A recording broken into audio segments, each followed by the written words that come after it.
अस्सलाम वालेकुम दोस्तों, तव्हां ॾिसी रहिया आहियो वाजिद चना व्लॉग ऐं आउं आहियां वाजिद चना।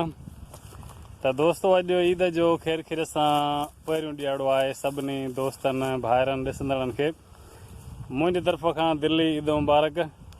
ऐं वीडियो खे अॻिते वधाइण खां पहिरियां सभिनी नवनि दोस्तनि खे इहा गुज़ारिश आहे त जेको बि ॾिसी रहियो आहे त चैनल खे लाइक ऐं सब्सक्राइब लाज़मी कजो।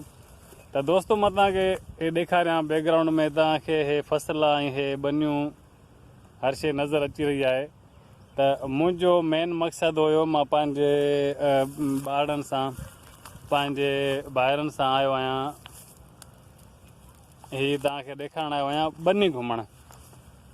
सभु माण्हू मार्केट पार्क जिथे किथे घुमणु वेंदा हूंदा, पर असांजो अॼु मेन मक़सदु इहो हुयो त मार्केटूं बि घुमियूं आहिनि ऐं असांखे चवां सुठा सुठा पार्क बि घुमिया आहिनि, पर हीअ हिकु रियल ऐं हक़ीक़त वारो जेको माहौल आहे साफ़ु सुथिरो तव्हां ॾिसी सघो था। बैकग्राउंड में ही मुंहिंजो प्यारो शहरु आहे, पर अॼु मां हेॾे ख़ासि करे ॿारनि खे घुमाइण आयो आहियां।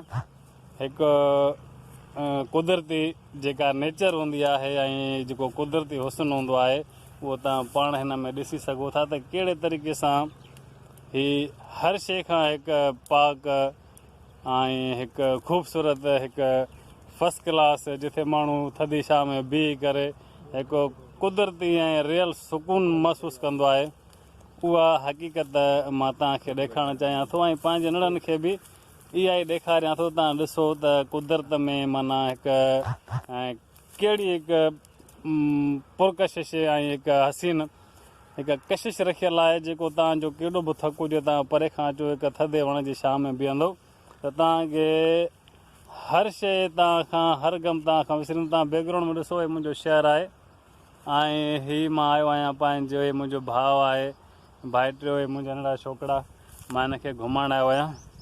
त अॻिते मां तव्हांखे ॾेखारियां थो, हीअ असांजो परियां हे हाईवे आहे, हे परियां बैकग्राउंड में असांजो शहरु आहे, तव्हांखे अॻिते मां ॾेखारियां थो। दोस्तों, वीडियो आख़िर ताईं लाज़मी ॾिसिजो। दोस्तों, हे तव्हां ॾिसी सघो था, हीअ असांजे शहर जो ॿाहिरियों बैकग्राउंड आहे। हितां हे असांजो बनियूं फसल ऐं असांजे शहर जी मेन ख़ासि इहा आहे त हे तव्हां ॾिसी सघो था साम्हूं हाईवे आहे, जितां कराची खां पूरे पाकिस्तान में माना हर जॻह खां ही यानी कि ट्रांसपोर्ट जो हिकु बहितरीनु ज़रियो ऐं पूरे पाकिस्तान खे पाण में हीअ ॻंढींदड़ साम्हूं नेशनल हाईवे तव्हां ॾिसी सघो था। ऐं हीअ आहे असांजे शहर जो ॿाहिरियों बैकग्राउंड। दोस्तों, अस्सलाम वालेकुम। असां दुबारा तव्हांखे ख़ुशि आमदीद कयूं था। असां पूरो बनी जो चकर हणी असां बीठा आहियूं हिकु वण जी छांव में। हे मुंहिंजो पुटु आहे। मज़ो आयो बाबा? मज़ो आयो घुमण में? मज़ो हुयो? ऐं मौसम तव्हां ॾिसो था, पूरी ज़बरदस्त मौसम आहे। ऐं हीउ मुंहिंजो आहे वॾो ब्रदर, जंहिंसां गॾु असां बनी घुमण आया आहियूं। ऐं हीअ आहे मुंहिंजो भाइटियो तनीर अहमद ऐं हीअ आहे असांजो प्यारो नंढो भाइटियो गोलू, जेको तव्हां ॾिसी सघो था। फुल मौसम खे असां इंजॉय करे रहिया आहियूं। बिल्कुलु मौसम तमामु ख़ूबसूरत ऐं जुड़ाली आहे।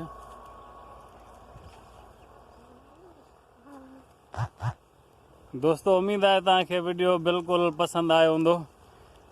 वीडियो अगरि तव्हांखे पसंदि आयो आहे त तव्हां लाइक ऐं सब्सक्राइब दोस्तों लाज़मी कजो। मिलंदासीं इंशाअल्लाह ताला नेक्स्ट वीडियो में। टेक केयर एंड अल्लाह हाफ़िज़।